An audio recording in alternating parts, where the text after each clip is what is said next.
नमस्कार, जय जोहार, जय छत्तीसगढ़। मैं हूँ हिमेंद्र साहू और आप देख रहे हैं CGH न्यूज़ 24।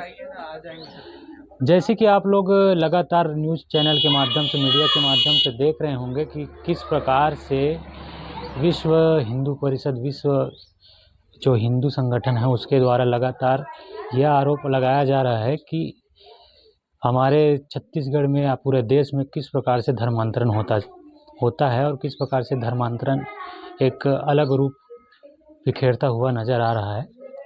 लेकिन हम आज आपको वो चीज़ दिखाएंगे जो शायद आप लोगों ने कभी देखी नहीं होगी या सुनी नहीं होगी। एक पक्ष तो आप लोग लगातार देखते सुनते आ रहे हैं कि किस प्रकार से धर्मांतरण हो रहा है। हम आज आपको वो चीज़ दिखाएंगे कि जो धर्मांतरित व्यक्ति होते हैं वो क्या सोचते हैं, क्या बोलना चाहते हैं। ऐसे ही एक जगह है जहाँ पर आज हम पहुँचे हुए हैं। ये बालोद जिला का गुंडरदी ब्लॉक का ग्राम चाराचार एक स्थित छोटा सा कुटिया टाइप का है और यहाँ पर ITC यीशु प्रार्थना भवन है। ये यहाँ हर संडे को, हर रविवार को यहाँ पर एक प्रार्थना सभा लगाया जाता है। हम आपको दिखाने की कोशिश करेंगे किस प्रकार से ये लोग कौन है, कहाँ से आते हैं, क्या इन लोगों की सोच है, क्या ये लोग जानते हैं, क्या समझते हैं, ये सब आपको दिखाने की कोशिश करेंगे। मेरे पीछे आप देख सकते हैं ये सब अभी यहाँ इस प्रार्थना सभा में आए थे। हम इन लोगों से बात करने की कोशिश करेंगे और आपको दिखाने की कोशिश करेंगे कि कौन है ये लोग। जी, क्या नाम है बाबा आपके? शिव प्रसाद साहू। शिव प्रसाद साहू। कब से आप मन यहाँ आते हो? मैं तो ये साल हो गए, 10 साल हो गए। 10 साल हो गए। हाँ, ये भवन का चीज़ कह रहे का होते हैं यहाँ? ये यीशु प्रार्थना होते। प्रार्थना होते है ना। मतलब आप ईसाई धर्म अपना चुके हो इसे? हाँ, जैसे कि आप देख रहे हैं अभी हम हैं ग्राम चाराचार में और यहाँ पर अभी प्रार्थना सभा लगी थी और हमारे साथ कुछ व्यक्ति हैं। हम इनसे बात करने की कोशिश कर रहे हैं। जी भाई साहब, हम आपसे ये जानने की कोशिश करेंगे कि लगातार पूरे छत्तीसगढ़ या कहें या पूरे देश में धर्मांतरण हो रहा है, धर्मांतरण हो रहा है। तो आपके हिसाब से क्या है धर्मांतरण, बताइए। मेरे हिसाब से धर्मांतरण कुछ नहीं है। ठीक है, धर्मांतरण धर्मांतरण शब्द है ही नहीं है। क्या है धर्मांतरण? धर्मांतरण का अर्थ आप समझते हैं? धर्मांतरण का अर्थ है लोभ देकर, लालच देकर, बुलाए हुए या दबाव देकर बुलाए हुए, उसको बोलते हैं धर्मांतरण। पहले हमको कानून याद होना चाहिए, है ना, तब हमको क्वेश्चन करना है। बिना कानून का हम कोई क्वेश्चन न करें, कानून के तहत, संविधान के तहत हमको क्वेश्चन करना है। दूसरी बात है कि हर एक व्यक्ति को संविधान हमको अधिकार देता है कि हम कोई भी भक्ति कर सकते हैं, कोई भी धर्म अपना सकते हैं, कोई भी आराधना कर सकते हैं। हमको संविधान आर्टिकल 25 से लेकर 28 तक हमको अधिकार मिला है कि हम कोई भी आराधना कर सकते हैं और हमको अच्छा लगता है यीशु मसीह। हमें यीशु मसीह की आराधना करना अच्छा लगता है। उनका क्या बोलते हैं, उनका शब्द, उनका वचन, बाइबिल हमें बहुत कुछ सिखाता है। बदमाशी करने से रोकता है। हम पहले नशा करते थे, नशा में थे, शराबी थे। परमेश्वर ने हमारे जीवन को बचाया। हाँ, इसके वचन ने, उसके उपदेश ने हमारे जीवन को बचाया। हाँ, इसलिए हम और भी विश्वास करते हैं क्योंकि दुनिया में यीशु मसीह के वचन के अलावा और ऐसा कोई शब्द नहीं जो दूसरों को शांति दे, प्रोत्साहित करे।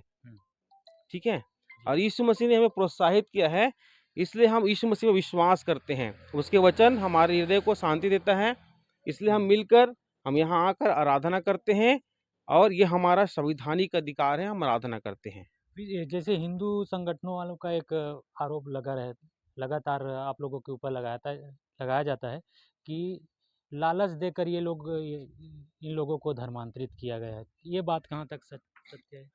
सबसे पहली बात तो लालच देते हैं। अगर हमारे पास इतना ही पैसा होता तो हमारा ये बिल्डिंग नहीं बन पाता क्या? क्या हम लोग ऐसे ही करते हैं क्या?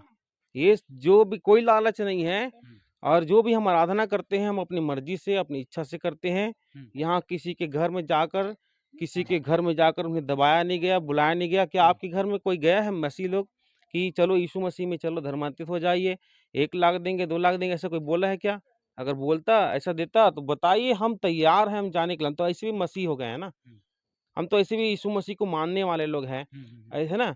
तो बताइए कहाँ का कितना पैसा मिलता है, हमको चाहिए पैसा की ज़रूरत है, ये हम बिल्डिंग बना लेते हैं, है ना? हम जो भी आराधना कर रहे हैं अपनी स्वेच्छा से कर रहे हैं, मर्ज़ी से कर रहे हैं, किसी को कोई दबाव, कोई प्रेशर नहीं है ना? और ये ख़ास करके परमेश्वर का मंदिर है, यहाँ किसी के लिए कोई दरवाज़ा बंद नहीं है, यहाँ सब आते हैं।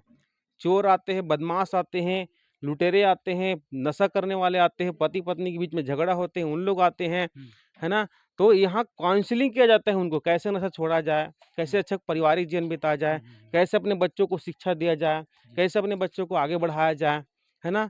किस क्षेत्र में आगे बढ़ाने से आपके बच्चे का भविष्य बनेगा, इसके विषय में शिक्षा दिया जाता है और ऐसा कुछ नहीं है और कोई दबाव और कोई लालच नहीं है। जो बजरंग दल वाले लोग जो बोल रहे हैं, उनके पास कोई ना तो सबूत है और ना ही कोई उसके पास ऐसा कोई मुद्दा है ना? उन लोग धर्म के नाम पर राजनीति करना चाहते हैं और इस देश के जो लोकल माइनॉरिटी लोग हैं, जो एसटी, एससी, ओबीसी हैं, उनको भड़काकर अपना हक जताकर राज करना चाहते हैं, बस।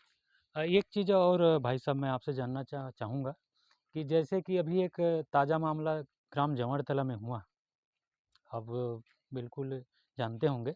वहाँ पर एक व्यक्ति का जो शव था उसको गाँव में दफनाने नहीं दिया गया, है? गाँव वालों का ये आरोप था कि वो गाँव के जो नियमावली होते हैं, गाँव में जो भी नियम कायदा बनाए रहते हैं, है ना? उसको वो लोग नहीं मानते थे। क्या ऐसा होता है कि आप लोग गाँव में जो भी नियम कायदा बनाया रहता है, उनको आप लोग नहीं मानते? गाँव में नियम कायदा जो बनाया जाता है उसको लोग मानते हैं, लेकिन ठीक है, लेकिन उसमें क्या करते हैं गाँव वाले लोग ज़बरदस्ती, जिसको हमारे संविधान बोलता है कि किसी भी धर्म को, किसी भी भक्ति को आप कर सकते हैं, आपकी मर्ज़ी है। तो मेरी मर्ज़ी से मैं किसी भी भक्ति को कर सकता हूँ, तो मुझे ज़बरदस्ती किसी न किसी भक्ति में घुसाया जाता है ना? ज़बरदस्ती किसी न किसी भक्ति में, आराधना में घुसाया जाता है और मैं उसे मना करता हूँ तो सामने वाला व्यक्ति को क्या लगता है, खराब लगता है, ठीक है? सामने वाले व्यक्ति क्या लगता है, खराब लगता है। इस कारण उन लोग सोचते हैं कि हम जो बोल रहे हैं वो गलत है। उन लोग हम जो बोलते हैं उसको नहीं मान रहा है, इसलिए हमको इसको गाँव में और समाज में नहीं रखेंगे। लेकिन भाई संविधान तो सब यही अधिकार देता है ना कि मैं किसी भी भक्ति को कर सकता हूँ, किसी भी। और आप मुझे ज़बरदस्ती किसी भक्ति को सौंपेंगे, मैं नहीं कर मना करूँगा तो आप क्या बोलेंगे कि मेरे हिसाब से, गाँव के हिसाब से नहीं चल रहा है। तो मैं ये सोचता हूँ कि गाँव वालों का भी गलती है ना? मैं गाँव में पैदा हुआ हूँ, गाँव में बड़ा हूँ, गाँव में मैं मरा हूँ, है ना? मेरा सब चीज़ गाँव में हुआ है। तो अगर ये गाँव वाले लोग ऐसा कर रहे हैं तो वो भी गलत है। नहीं, वैसा नहीं होता भाई साहब। जैसे मैं आपसे बताऊँगा कि मैं भी एक ग्रामीण से हूँ, गाँव से ही बिलॉन्ग करता हूँ। तो गाँव में क्या है, हर प्रकार के धर्म, जाति मानने वाले लोग रहते हैं ना। तो गाँव के जैसे कि जो भी व्यवस्था बनाई जाती है, सभी जात-पात को देख के बनाई जाती है।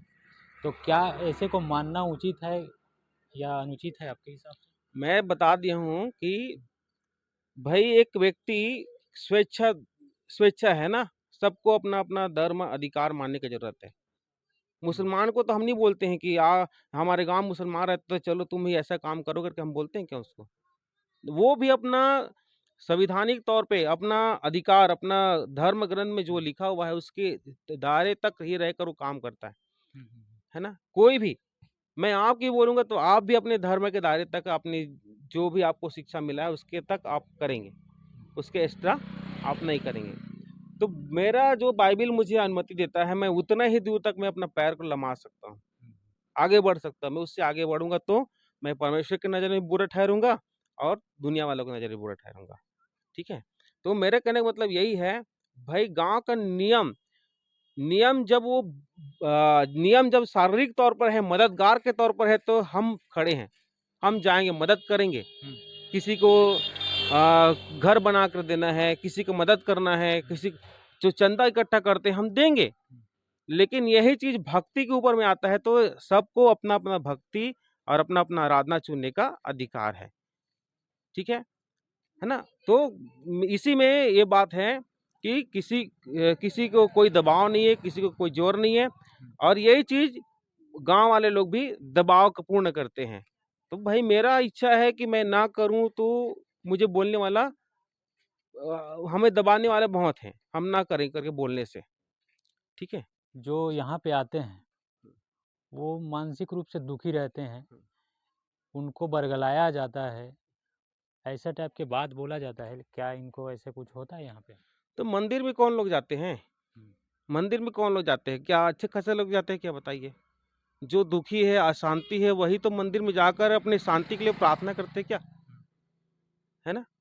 तो परमेश्वर का मंदिर है, कोई भी मंदिर में कोई भी जाता है तो वो जिनके जीवन में दुःख होता है, जिनके जीवन में कष्ट है, जिनके जीवन में अशांति है, वही वो प्रार्थना में जाता है, वही मंदिर में जाता है, वही मस्जिद में जाता है, वही गुरुद्वारा में जाता है। जिसके अंदर में दुःख है वही जाता है ना? हम किसी को बुलाते नहीं, को जिसको जाना है वो जिसको जहाँ जाना है वो जाता है।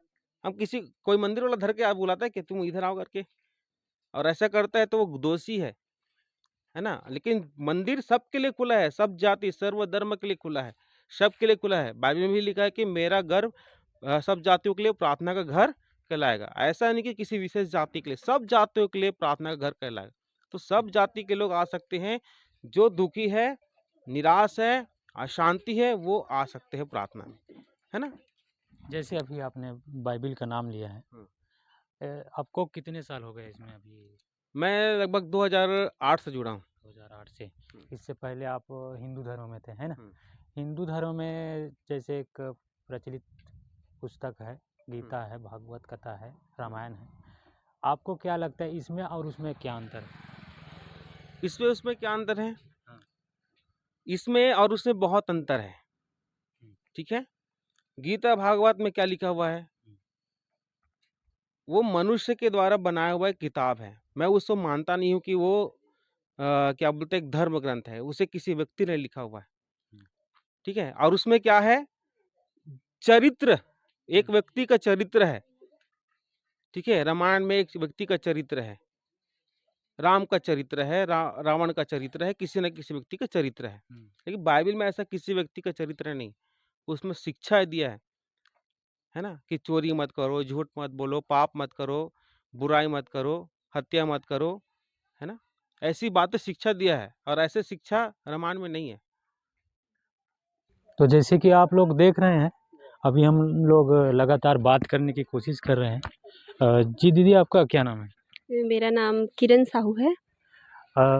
जैसे कि आपको यहाँ आ रहे हैं, कुछ बोलते हैं कि महिलाओं को बरगलाया जाता है, कुछ सिखाया जाता है, क्या आप लोगों को ऐसा कुछ किया है?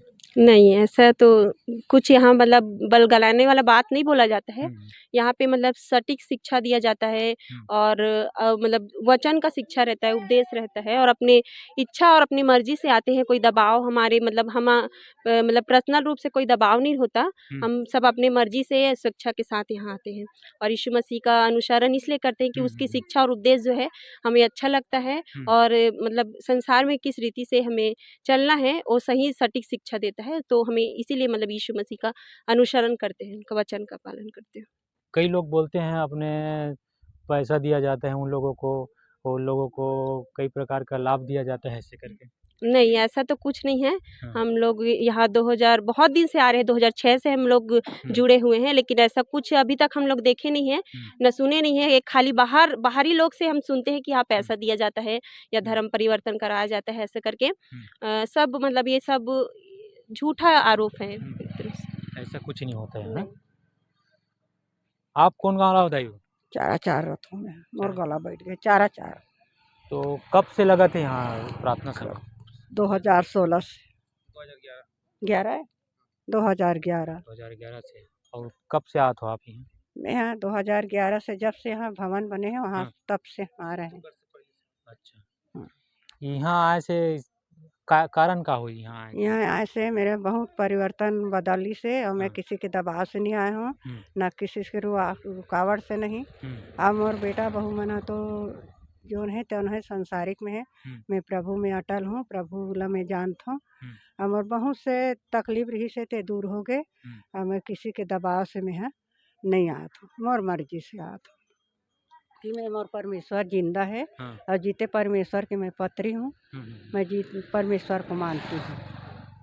एकर पहले आप हिंदू देवी देवता मतलब मानत रहे हो? मानत रहे। तो वही पूछना चाहता हूँ कि ओमे और एमे से का कुछ अंतर है? ओमे ओमे मोर मोर कुछ अंतर नहीं रही से परमेश्वर मोला चंगा करी अच्छा। से और परमेश्वर के दुआ से मैं अभी तक से मैं जिंदा हूँ और मोर उम्र है 70-71 चलत है अभी। हम्म, हाँ 71 अब साल सब के अच्छा हूँ मैं परमेश्वर की दुआ से सब मैं अच्छा हूँ। हम्म, हमर कोई दबाव से मैं नहीं आ सो हाँ कोई के दबाव से मैं नहीं आता हूँ। मैं अपन इच्छा से अपन मर्जी से आता हूँ। हम्म। मैं प्रभु के लिए जीऊँगी प्रभु के लिए मरूँगी। तो जैसे कि आपने देखा कि हम लोग अभी एक प्रार्थना सभा का स्थल में आप लोगों के जो वहाँ व्यक्ति थे उन लोगों से बात करने की कोशिश किया और आपको दिखाने की कोशिश किया कि क्या उन लोगों की मंशा रहती है, क्या वो लोग देख सुन के इस धर्म से उस धर्म में जाते हैं। हमारा उद्देश्य किसी धर्म विशेष को प्रचारित करना नहीं है, किसी जाति विशेष को, किसी क्षेत्रवाद को, कोई किसी को बढ़ावा देना नहीं है। हम आप तक जो असली सच्चाई है आप तक दिखाने की कोशिश करेंगे। फिलहाल इस वीडियो में आपकी क्या राय है हमें कमेंट करके ज़रूर बताइएगा और हमारे चैनल CGH न्यूज़ को सब्सक्राइब ज़रूर कीजिएगा। मेरे सहयोगी हैं रूपचंद जैन और मैं हूं हेमेंद्र साहू, CGH न्यूज़ 24 बालोद छत्तीसगढ़।